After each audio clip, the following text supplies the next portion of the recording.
Hello friends, welcome back to our channel. Today recipe sooji upma. Preparing process చూద్దాం రండి.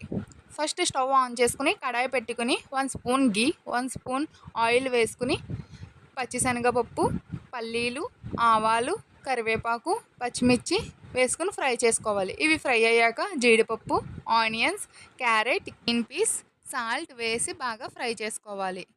Fry చేసుకున్నాక సూజీ రవ్వ వేసుకుని కొద్దిగా రోస్ట్ చేసుకోవాలి.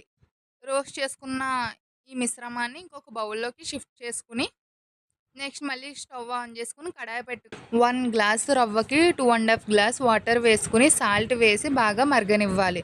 తర్వాత ఈ రోస్ట్ చేసుకున్న మిశ్రమాన్ని వేసుకుని ఉండలు లేకుండా కలుపుకోవాలి. మూత పెట్టుకుని ఒక 2 మినిట్స్ మగ్గనివ్వాలి. మగ్గిన తర్వాత కొత్తిమీర వేసుకుని కొద్దిగా గీ కూడా వేసుకుని బాగా కలుపుకోవాలి. Tasty upma ready.